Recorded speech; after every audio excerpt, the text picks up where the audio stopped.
Have you ever felt like you're always on, constantly available, always ready to say yes, yet somehow losing yourself in the process? What if the quietest, most powerful transformation in your life isn't about chasing big changes, but about learning to step back and say no? Imagine what could happen if you simply stopped being endlessly accessible.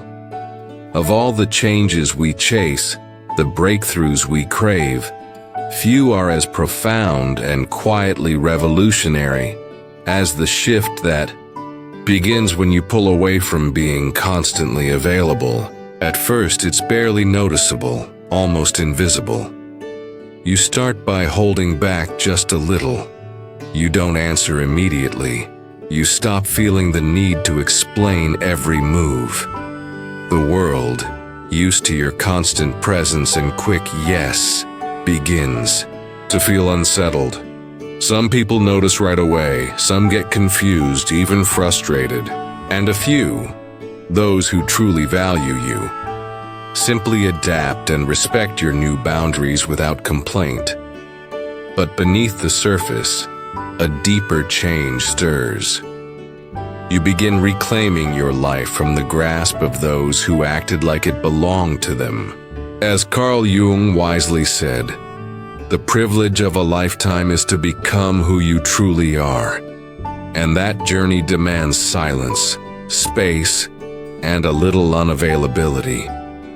It means breaking the invisible contracts you never agreed to. Those unspoken rules telling you that you owe everyone your immediate response, your presence, a piece of yourself. When you step out of this exhausting cycle, something remarkable happens. You stop reacting to others and start living from your own inner truth. You realize your value doesn't come from how fast you reply to texts or how often you say yes. It lies deeper, in the richness of who you are beneath the surface, the part few see when you're always on call, always accessible. This is a quiet revolution, subtle but life-changing. Make no mistake, it changes everything. Being always available carries an invisible price tag, one most people don't notice until it's too late. Every rushed callback, every instant reply, every favor granted without hesitation chips away at your energy and identity. Not because you lack strength or kindness, but because society has conditioned us to believe that our worth is tied to how reachable we are. That being good means putting your needs last to serve others. But the moment you pause, even just a little, that's when the extraordinary begins. The moment you let a call go unanswered, a text sit unread, a request meet thoughtful, hesitation instead of automatic compliance, the energy shifts. It's almost electric, a powerful awakening that quietly changes your whole life. Just as we saw, stepping back from constant availability creates ripples that others not only notice, but deeply feel.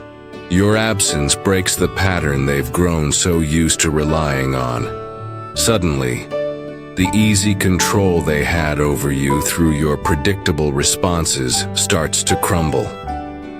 For the very first time, they are forced to face a new reality. You are not an extension of their wishes or needs. You are your own person with your own life. At the beginning, the world resists this change. Some people might push even harder, testing the limits you set, trying to drag you back into the familiar role they're comfortable with. It's not uncommon to feel a pang of guilt during this process, as if reclaiming your life is somehow an act of defiance or aggression. But with time, a stronger, more profound current begins to flow beneath the surface. Those who truly respect and value you will adjust and honor your boundaries. Meanwhile, those who only cared about what you gave them will gradually fade away. And in this process, perhaps for the very first time, you will become deeply aware of your own presence. A presence no longer diluted by endless reactions or constant compromise. Carl Jung once said, "The privilege of a lifetime is to become who you truly are." But how can you ever achieve that if you are perpetually available for everyone else's plans, needs, and moods? True growth requires space. Real selfhood demands stillness. Genuine wisdom comes from moments of quiet, moments when you are not responding to the demands of the world, but are instead patiently listening to yourself. There is a sacred kind of strength that only grows in the rich soil of chosen solitude, not loneliness, but intentional, peaceful solitude. It is in that silence that you rediscover one of life's most important truths. You are not obligated to be everyone's solution, their comfort, or their distraction from their own pain. You are here to live your own story, not to fill the empty spaces in everyone else's. So next time you feel that familiar tug, the urge to respond immediately, to say yes without thinking, to be there at once, pause. Take a deep breath. Remember that your availability is not a virtue. It is a precious resource, your energy, your very life force. And it is far too valuable to be given away without careful thought. Sometimes people may see your distance as cruelty or coldness, but in truth, you are simply being authentic, true to yourself and to the life you are meant to live. And within that truth lies a power no one else can grant you or take away. Somewhere along the way, being endlessly available was mistaken for kindness, and constant self-sacrifice was confused with virtue. But if you look closely, very closely, you begin to see a darker side lurking beneath. When you are always there, always ready to help, always eager to please, you teach others exactly how to treat you, often without meaning to. Your presence becomes expected rather than appreciated. Your kindness is taken for granted instead of truly valued. Slowly, almost imperceptibly, your sense of self-worth becomes tied to how much of yourself you give away, until there's barely anything left for you. Carl Jung once wrote, "People will do anything, no matter how absurd, to avoid facing their own souls. And one of the easiest ways they avoid their own discomfort and emptiness is by filling their lives with others, with you, if you allow it. Your constant availability becomes their shield, protecting them from loneliness, fears, and unresolved pain. They never have to truly sit with themselves if they can always reach out to you." As we explored before, being endlessly available can trap you in a cycle where your life becomes a refuge for others, while you slowly lose yourself in the process. But what does that truly mean for you? Caught in this cycle, your life starts to serve as an escape route for others, but at a deep cost to your own identity. There's a tragic truth here. When you live merely to be available, you begin to lose the sharp edges that make you unique. You forget what truly matters to you, what you desire, what ignites your passion, what pulls you forward in life. Instead of being a vibrant expression of your own soul, you become a mirror reflecting the needs and expectations of others. Your dreams, your passions, your very essence gradually fade into the background noise of a life lived for everyone else but yourself. The honest truth is this: you were never born to be a lifeline for others at the expense of your own breath. You were not meant to stretch yourself so thin that you become invisible, even to yourself. Real kindness, the kind that heals rather than harms, starts with boundaries. It begins with the courage to say, I am not available right now. I am caring for my own soul. And by doing so, you give others the space they need to care for theirs. So take a moment and ask yourself, with as much honesty as you can gather, where in your life has kindness turned into a prison? Where has being available become a way of disappearing from your own truth?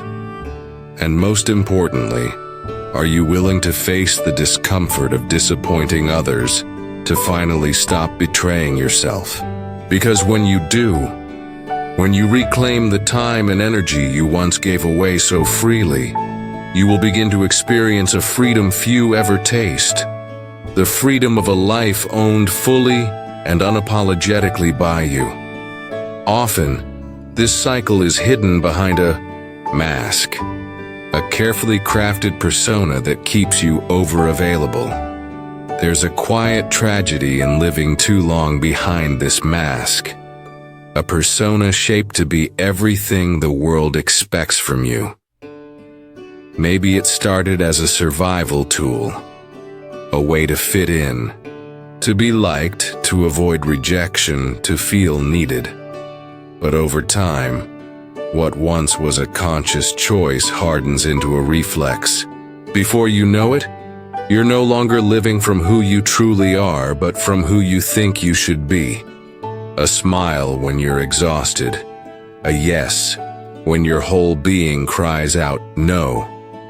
Constant presence when all you crave is a moment. To breathe, to be unseen. Carl Jung described the persona as that which one is not, but which one, as well as others, think one is. It's a chilling idea that not only does the world buy into the mask you wear, but you begin to believe it yourself.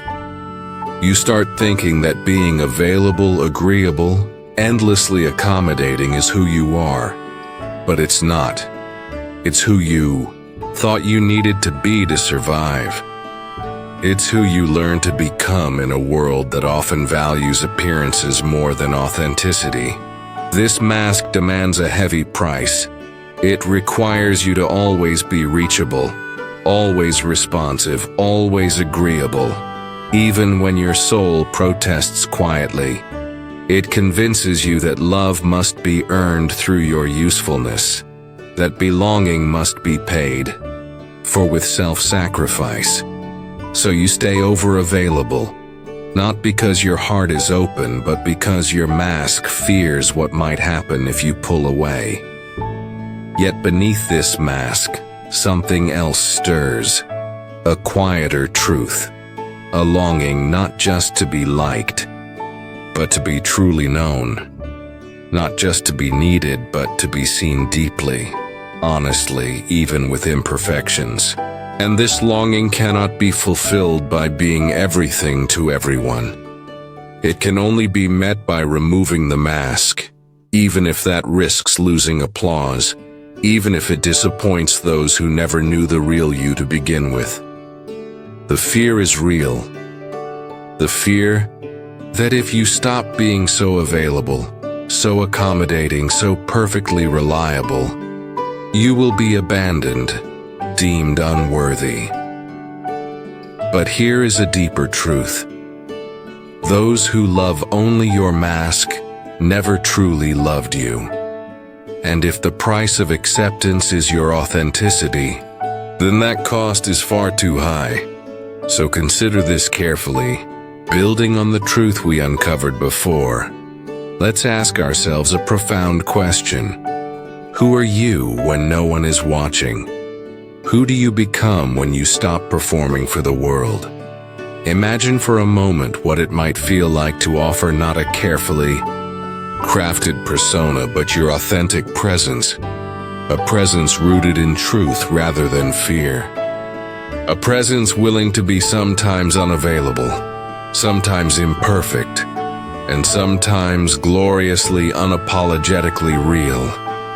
Because it is only when you finally shed the mask that something truly extraordinary is revealed. The people who stay, the ones who genuinely see you, never needed that mask in the first place. Yet, emotional availability can also become a double-edged sword, a tool for manipulation if boundaries are not set.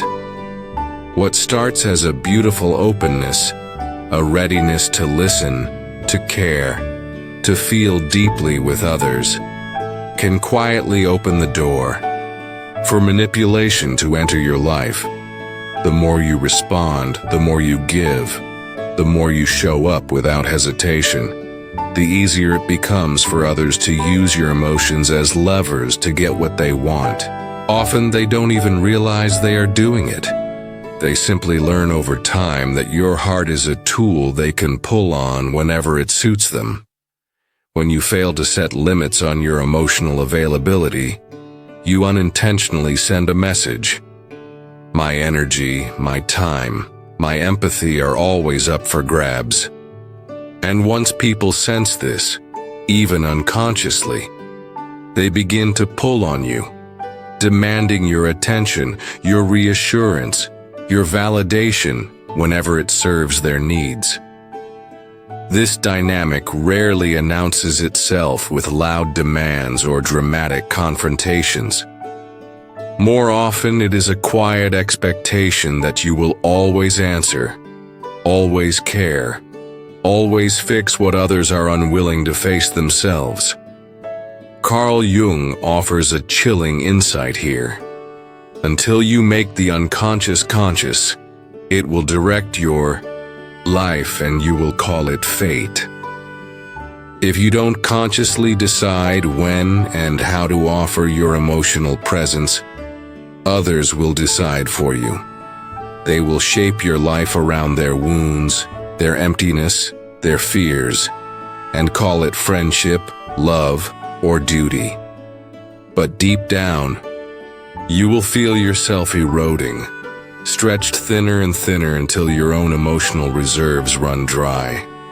What makes this so dangerous is that it masquerades as connection. It feels good, even necessary, to be needed. There's a temporary glow, a sense of purpose in being the person others turn to. But if you listen carefully, you'll notice something is missing. Reciprocity. True connection nourishes both sides. True love strengthens both souls. Manipulation, even when unintentional, drains only one.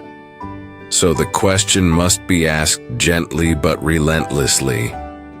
Are you being loved, or are you being used? Are you being valued, or are you being consumed? The hardest part of waking up to this truth is realizing how much you allowed, even encouraged it, by confusing availability with love. But awareness is not condemnation. It is liberation. Once you see the pattern, you can begin to change it. You can learn to say no without apology. You can choose when and how to offer your emotional depth, not out of guilt or fear, but from genuine desire. You can begin to give your heart not as a duty or service, but as a sacred gift, something precious, rare, and deserving of careful stewardship. Building on our previous reflections about the value of presence, remember this: your emotions, your empathy, and your deep wells of feeling are not tools for others to use.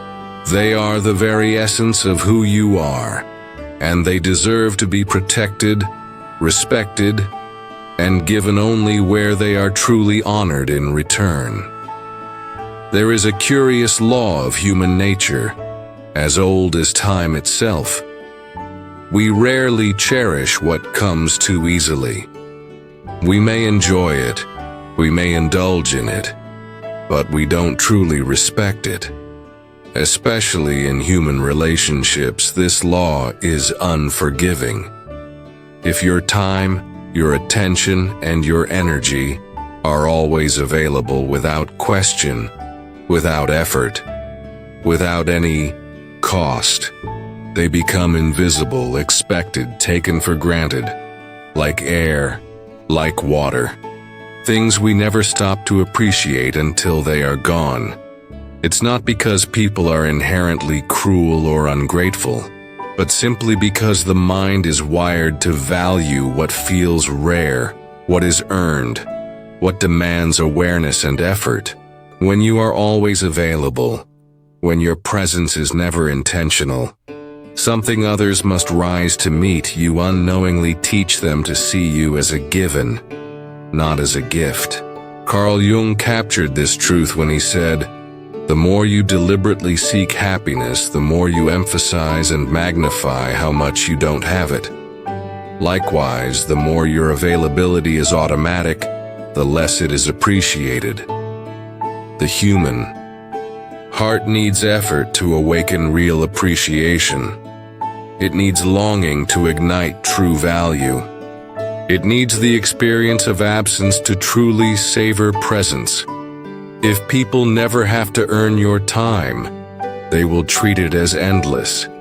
If they never have to wonder whether you will show up, they will stop asking themselves why they deserve your presence at all. And over time, you will begin to feel the slow ache of invisibility, a feeling far worse than rejection, because it's not that they push you away, it's that they stop seeing you altogether. The solution is not to become cold or withholding. It's not to build walls around yourself out of bitterness or fear. It's to become consciously, fiercely aware of the value of your own presence.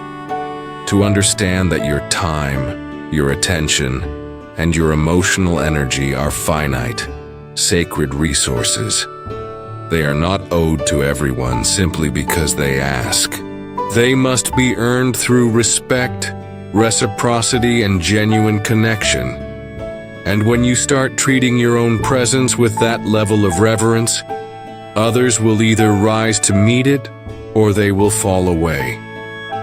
Both outcomes are blessings, because in either case, you are no longer wasting the most precious currency of your life on those who cannot or will not honor it.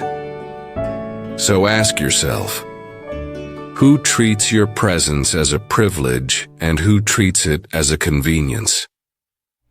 Where are you pouring your energy into hands that hold it carelessly, without thought or gratitude? You owe it to yourself, not out of pride, but out of love, to reserve your deepest presence for those who recognize its worth. Because when you not only protect your heart, but you elevate your entire existence. Psychic energy. Where does it go and who controls it? Every day, even without noticing, you spend psychic energy. Every thought you entertain, every emotion you linger on, every conversation you engage in, all of it costs you something.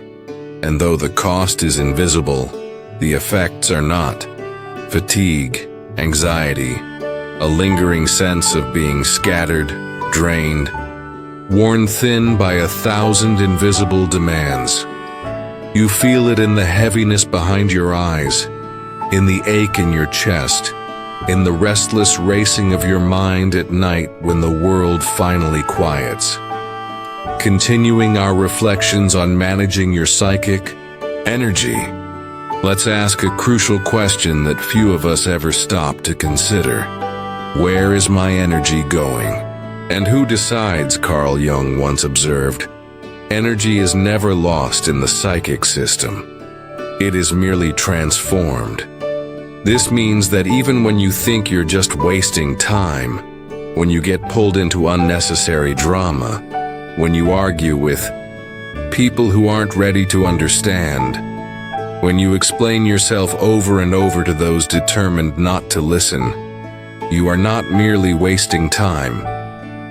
You are transforming your precious inner energy into exhaustion, confusion, and a life that feels heavy and directionless. And the painful truth is, if you do not consciously decide where your energy flows, someone else will. The world is full of people, systems, and distractions, eager to harvest your attention, your focus, and your emotional labor. Not because they are evil, but because energy is power. Whoever controls your energy controls your life. It starts subtly. A small argument that drains you for hours. A comment that rents space in your mind for days. An expectation you never agreed to but now feel trapped by. Before you know it, the current of your life is no longer being steered by your own hand. It's being pulled by every passing tide of external demands. But imagine for a moment reclaiming that current. Imagine treating your psychic energy as the sacred, limited resource it truly is. Imagine choosing with great care where your attention goes, what you respond to, who you allow to occupy your emotional landscape. Imagine building an inner life so rooted and intentional that no passing storm can uproot it without your permission. It is not selfish to protect your energy. It is not cruel to refuse to be available to every demand, every crisis, every call for your emotional attention. In fact, it is the only way to live authentically, to create a life that is truly yours, and not just a series of reactions to everything and everyone around you. So ask yourself with unflinching honesty, where has your psychic energy been leaking away without your consent? Who or what have you been empowering simply by giving your attention, your reactions, your explanations? The moment you begin to reclaim your energy is the moment you begin to reclaim your life. Because in the end, your energy is not just what fuels you, it is who you are becoming. Reactivity is not power. Conscious withdrawal is. In a world that celebrates quick responses, instant opinions, and immediate reactions, silence can seem like weakness. To pause instead of reply, to step back instead of charge forward, to remain still while others demand a show of force. These can appear passive, but real strength, the kind that endures, does not live in reactivity. It lives in restraint, in the quiet, deliberate choice not to be pulled into every battle, every drama, every emotional storm raging around you. Reactivity feels powerful in the moment. It feels like action, like control. You snap back at the insult. You rush to defend yourself against misunderstanding. You chase after the slight to correct it, explain it, fix it. But beneath that flurry of movement, something essential is lost. Your center. Because when you react impulsively, you are not choosing, you are being pulled. You are no longer the author of your life, but the echo of someone else's provocation. Continuing. From our understanding of conscious withdrawal and energy mastery, Carl Jung reminds us that even a happy life is never without some measure of darkness. Darkness, whether it takes the form of conflict, misunderstanding, or disappointment, is inevitable. What truly defines your life isn't whether this darkness comes, but how you choose to meet it. Will you be swept away by every wave that crashes against you? Or will you learn to stand firm, rooted, silent, waiting for the right moment, the right response, if a response is even necessary at all? Conscious withdrawal is not a sign of weakness. It is a mark of mastery. It is the quiet, powerful understanding that not every accusation deserves an answer. Not every provocation deserves your energy. And not every emotional tug deserves your presence. Sometimes the most powerful move you can make is no move at all. Letting the noise wash past you like a storm swirling around a mountain, leaving you untouched, unmoved, and unbroken. This is not about cold detachment. It's about fierce clarity. It's about knowing yourself so deeply that you no longer feel the need to prove, defend, or explain your worth. It's about conserving your energy for the battles that truly matter, and refusing to be baited into every skirmish that would drain your soul for nothing. Imagine how different your life would be if, every time you felt the rush to react, you paused instead. If you took a breath instead of lunging forward. If you chose silence instead of defense. If you allowed yourself the dignity of a conscious response, rather than the compulsion of an impulsive reaction. Reactivity is noise. Conscious withdrawal is signal. It tells the world, and yourself, that you are not here to be tossed about by every passing storm. You are here to act from a place of strength, intention, and unwavering presence. And sometimes, the strongest, most radical thing you can do is nothing at all. You are being projected upon and manipulated in ways so subtle they go unnoticed. There's a haunting truth most people spend their lives avoiding. We rarely see each other as we truly are. Instead, we see one another through the thick fog of our own fears, wounds, and desires. We project. We cast others into roles that make sense of our own inner chaos. The caretaker, the villain, the savior, the scapegoat. Once these roles are assigned, they become prisons. Silent, invisible, yet suffocating nonetheless. When you are endlessly available, emotionally open without clear boundaries, you become an especially easy target for these projections. People don't relate to you as a person. They relate to the version of you that serves their needs, explains their wounds, and validates their insecurities.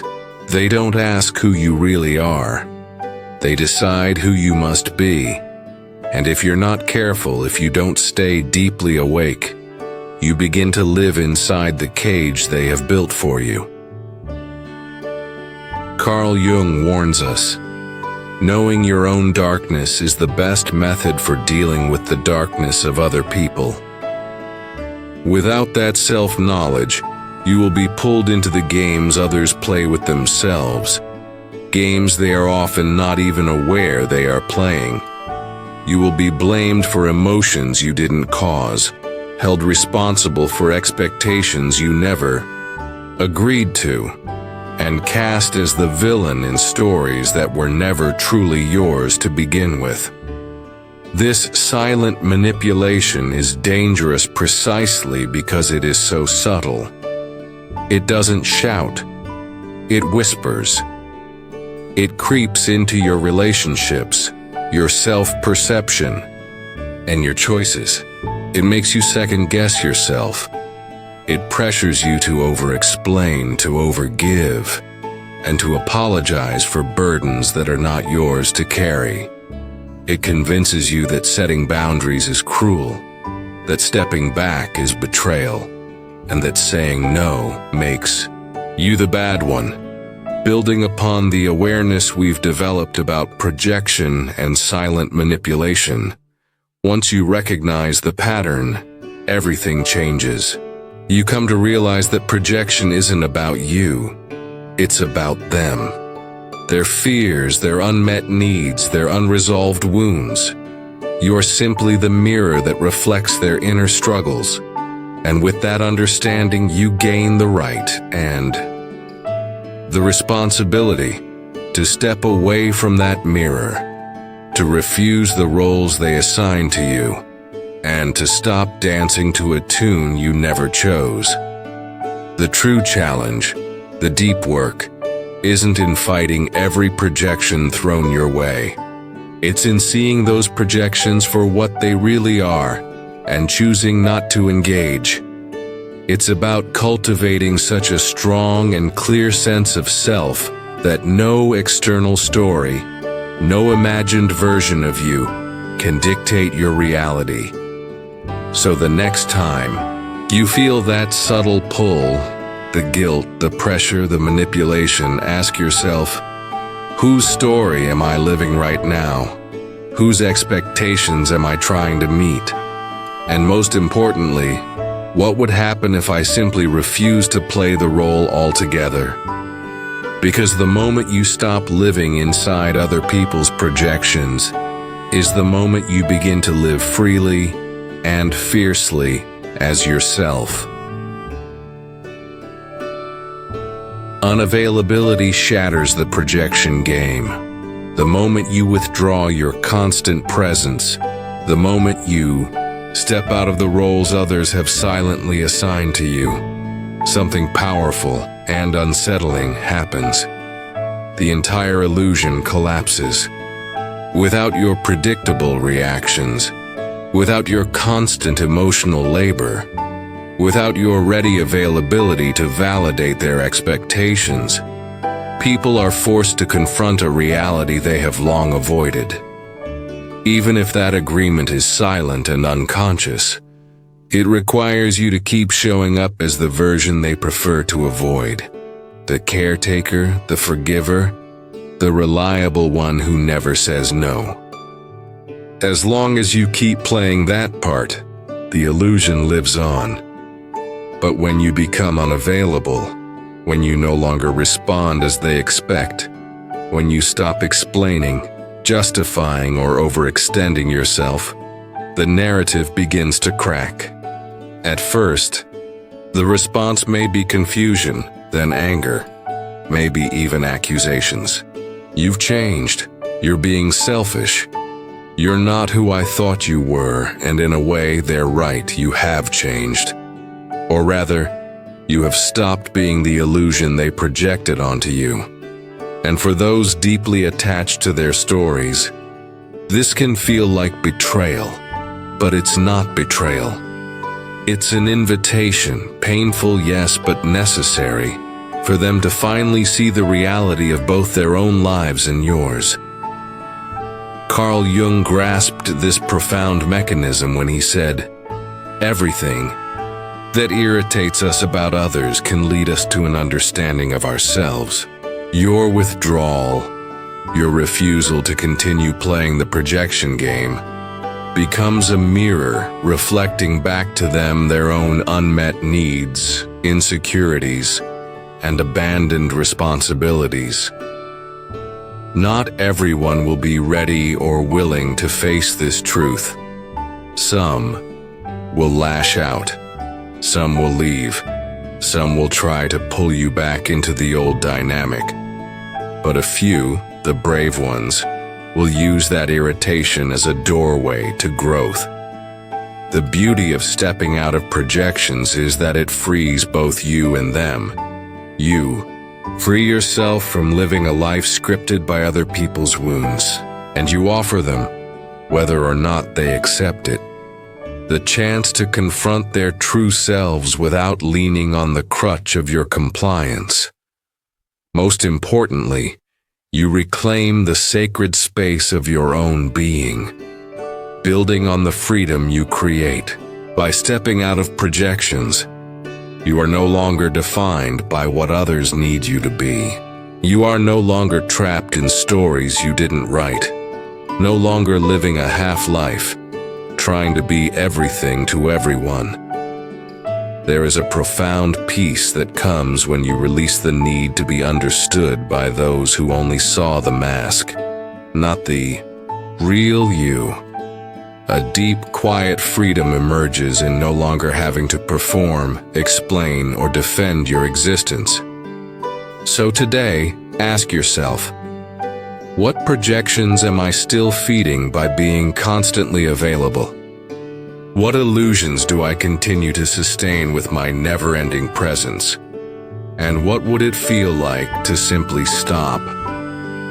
Because sometimes, the greatest gift you can offer yourself and others is the space, the silence, and the courage to let false stories die. Silence becomes a powerful tool for individuation. In a world that demands constant noise, opinions shouted across screens, and endless conversations filling every quiet moment, silence becomes radical. It becomes an act of rebellion, an act of self-ownership, a profound act of creation. True silence is not just the absence of words, it is the presence of something much deeper, a self no longer defined by others' expectations, no longer tethered to the need for validation, no longer shaped by the fear of being misunderstood. When you choose silence, especially in the moments where you once rushed to explain, justify, or correct, you create a sacred vacuum. And within that vacuum, something extraordinary happens. The true self begins to speak, not loudly, not in ways that demand attention, but with a steady, undeniable presence that no one else can define or distort. Carl Jung wrote, "In all chaos there is a cosmos. In all disorder, a secret order. Silence is where that secret order reveals itself. When you stop reacting to the endless noise of the world, the demands, the projections, the roles, you begin to hear the deeper rhythms of your own soul. You start to sense who you are beneath the conditioning, the masks, the reflexes that once ruled your life. Individuation, the process Jung spoke of so often, is not a loud march toward selfhood. It is a quiet uncovering, a shedding of everything that is not truly you. And silence is its most essential tool. It strips away distractions. It forces you to sit with yourself, to face your own chaos, your own questions, your own contradictions, without reaching for someone else's voice to drown them out. But silence is not easy. In its depths, you will meet the parts of yourself you have long avoided, the parts that are scared, the parts that still seek approval, the parts that ache for connection even when it costs authenticity. It takes immense courage to remain in that silence, to listen without judgment, to hold yourself without needing to perform or explain. And yet, on the other side of that courage lies a freedom beyond anything the noisy world can offer. A freedom to exist, to move, to speak, or not speak, from a place of profound inner alignment. A freedom to belong to yourself before you belong to anyone else. Imagine carrying that silence with you into every room you enter. Not the silence of withdrawal or coldness, but the silence of knowing, of not needing to prove anything, of not needing to fill every space with words to earn your right to exist. Imagine the power of responding, if you choose to respond at all, not from impulsive reactivity, but from a place of grounded, deliberate presence. That is the true power of silence. It is not emptiness. It is not absence. It is presence amplified. It is where the false self crumbles and the real self emerges. Strong, whole, and finally free. Continuing from the profound power of silence. And self-ownership, conscious unavailability, is the purest form of self-respect in action. There is a vital difference between reacting impulsively out of anger and withdrawing deliberately out of respect for yourself. To be consciously unavailable, choosing when and how to offer your presence, is not cruelty. It is clarity. It is a quiet but unwavering declaration that your time, your energy, your peace are sacred resources, not to be taken for granted or handed out casually. All too often, we are taught that goodness means always being available, that love means endless sacrifice, and that compassion means never saying no. So we overextend ourselves, we exhaust our energy, we stay trapped in draining conversations, toxic relationships, and crushing obligations. All because we fear what might mean to finally put ourselves first. But here's the truth. Real love, real self-respect begins with conscious unavailability. It starts with the understanding that your worth does not increase by diminishing yourself for others. Protecting your energy is not selfish. It is an act of profound reverence for the life you have been given. Carl Jung's insight resonates deeply here. What you resist persists. What you accept transforms. If you continue to resist your own need for space, boundaries, and self-preservation, exhaustion will only deepen, resentment will build, and the quiet, aching loss of yourself will grow stronger. Yet if you fully accept, without apology, that you have the right to be unavailable, to step back, to protect your soul, transformation begins. You stop living in reaction to guilt and others' expectations. Instead, you start living in alignment with your own inner truth. Choosing conscious unavailability does not mean closing your heart. It means guarding its doors wisely. It means knowing that not every knock deserves an answer. Not every invitation deserves a yes. It means trusting that the right people, those who truly see, respect, and value you, will never ask you to sacrifice yourself to earn their love. When you move through the world with this grounded self-respect, everything shifts. You attract relationships built on mutual recognition, not exploitation. You create spaces where your authenticity can breathe and grow. You build a life based not on the fear of disappointing others, but on the joy of being deeply true to yourself. So, the next time you feel the urge to be everywhere, to answer everything, to meet every expectation, pause. Remember, your availability is a gift, not an obligation. Your presence holds power precisely because it is finite, because it is chosen, because it is freely offered, not extracted through guilt or fear. And the more you honor this truth, the more your life becomes a reflection of real love, starting always with the love you give yourself. The solitude of the strong marks the beginning of inner freedom. There is a kind of solitude that does not come from loneliness or exile, but from strength, a deliberate, powerful choice to stand alone when necessary. It is the solitude of those who have stopped chasing validation, who no longer sell pieces of themselves for fleeting approval. It is the solitude of those who realize that true connection can never be built on the fear of being alone, that only when you are willing to be alone can you ever be truly free. At first, this solitude may feel unsettling.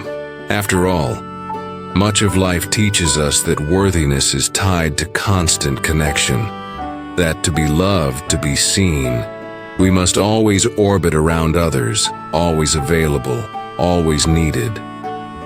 Building on the strength found in solitude, stepping away from the familiar pattern of constant availability can feel like stepping into a vast, quiet void, unfamiliar and daunting.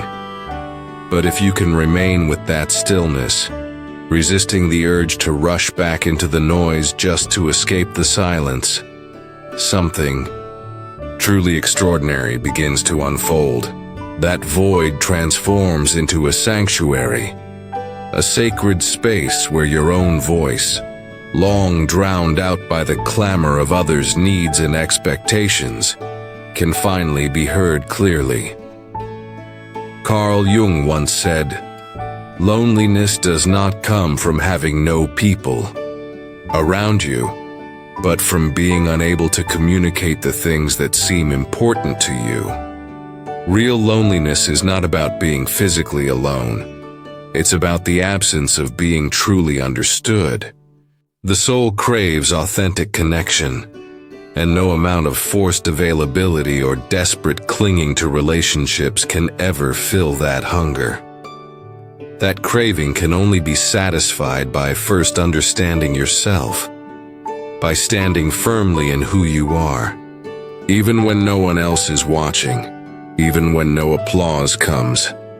The solitude of the strong is not about shutting the world out. It's about no longer needing the world's constant validation to feel whole. It's about choosing relationships based on truth, not fear.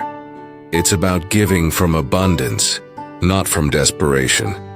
And it's about knowing that your worth doesn't rise or fall based on how many people need you at any given moment. Imagine the life that becomes possible when you are no longer afraid to be alone. Imagine the power of choosing your connections, your conversations, and your commitments, not out of loneliness, but out of genuine alignment with yourself. Imagine the deep, steady peace that flows from knowing you can walk away from anything that violates your soul, not because you don't care, but because you care deeply about the life you're building within yourself. This kind of solitude is not a prison. It is a doorway to the vast, unshakable freedom of a life lived on your own terms. A life where you no longer bargain your presence for scraps of attention. A life where you are no longer defined by who stays and who leaves. A life where you are finally enough, not just in theory, but in the deep beating truth of your own heart. So if you find yourself standing alone today, know this: you are not lost, you are not abandoned, you are becoming free. When you stop being endlessly available, you stop living at the mercy of the world's noise. You step away from the roles others have assigned you, from the expectations that have chained you to a life too small for your spirit. You step into silence, not the silence of absence, but the silence of presence, a silence where your own voice, long overshadowed by demands and distractions, rises with quiet certainty. You realize that every moment of attention you once gave away without thought was never truly free. It cost you pieces of yourself, pieces you are now called to gather back. And with every no you dare to say, with every boundary you draw, not in anger, but in clarity, you reclaim those lost parts. You begin slowly but surely to become whole again. Carl Jung's wisdom echoes throughout this journey. Individuation is not a loud rebellion. It is a subtle, sacred unfolding. It is the choice to be misunderstood rather than betray yourself. It is the courage to be alone rather than be consumed.